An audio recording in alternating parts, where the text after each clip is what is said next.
ട്രിവാൻഡ്രം കോർപ്പറേഷനിലെ BJP. Councillor Thirumala അനിലിന്റെ ആത്മഹത്യയിൽ സഹകരണ സംഘം സെക്രട്ടറി നീലിമ ആർ കുറുപ്പ് അന്വേഷണ സംഘത്തിന് മൊഴി നൽകി.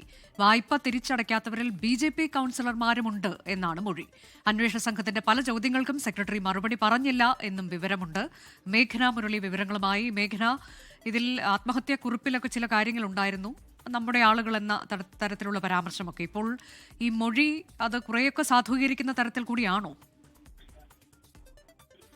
അനുജ, അതിൽ പ്രധാനമായും കന്റോൺമെന്റ് ACPയുടെ നേതൃത്വത്തിലുള്ള അന്വേഷണ സംഘമാണ് നിലവിൽ കേസ് അന്വേഷിക്കുന്നത്. അതിൽ ആത്മഹത്യാക്കുറിപ്പിൽ പ്രത്യേകിച്ച് ഒരു വ്യക്തിയുടെ പേര് പറയാത്തൊരു സാഹചര്യത്തിൽ ഒരു വ്യക്തിയുടെ പേരിൽ കേസെടുത്തോ അല്ലെങ്കിൽ ആ രീതിയിലുള്ള ഒരു അന്വേഷണം ഇപ്പോൾ നടക്കുന്നില്ല. മറിച്ച് ഈ സഹകരണ സംഘത്തിലെ ഭരണസമിതി അംഗങ്ങൾ, അതുപോലെ തന്നെ നിക്ഷേപകർ, ലോൺ എടുത്തവർ, അങ്ങനെയാണ് അന്വേഷണം പുരോഗമിക്കുന്നത്. അതുപോലെ തന്നെ നേരത്തെ തന്നെ കന്റോൺമെന്റ് ACPയുടെ നേതൃത്വത്തിൽ കുടുംബത്തിന്റെ മൊഴി, ഭാര്യയുടെ മൊഴി രേഖപ്പെടുത്തുകയും ചെയ്തിട്ടുണ്ടായിരുന്നു.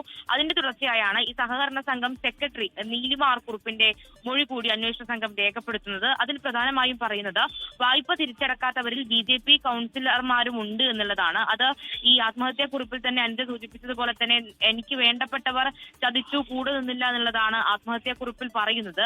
അങ്ങനെ അതിനെ സാധൂകരിക്കുന്ന രീതിയിലാണ് ഈ ബി.ജെ.പി. കൌൺസിലർമാരും കൂടെയുള്ളവരും ഈ വായ്പ എടുത്തിട്ടുണ്ട്, വലിയ തുക തിരിച്ചടക്കാനുണ്ട് എന്നുള്ളൊരു കാര്യം ഈ സഹകരണ സംഘം സെക്രട്ടറി മൊഴി നൽകുന്നത്. അതുപോലെ തന്നെ ഈ സഹകരണ സംഘത്തിലെ ബാധ്യത അത് വലിയ തരത്തിൽ മാനസിക സമ്മർദ്ദം ഉണ്ടാക്കിയിട്ടുണ്ട് എന്നുള്ള കാര്യങ്ങളൊക്കെ പറയുന്നുണ്ട് മൊഴിയിൽ. തിരുമല അനിലിന്റെ ആത്മഹത്യയിലാണ് സെക്രട്ടറി നീലിമ അന്വേഷണ സംഘത്തിന് മൊഴി നൽകിയത്. ലോകത്തെവിടെയായാലും ഏത് സമയത്തും 24 വാർത്തകളും ഓഗ്മെന്റഡ് റിയാലിറ്റി പാക്കേജുകളും എക്സ്പ്ലെയിനറുകളും വിശദമായി കാണാൻ ഞങ്ങളുടെ യൂട്യൂബ് ചാനൽ നിങ്ങൾക്ക് സബ്സ്ക്രൈബ് ചെയ്യാം.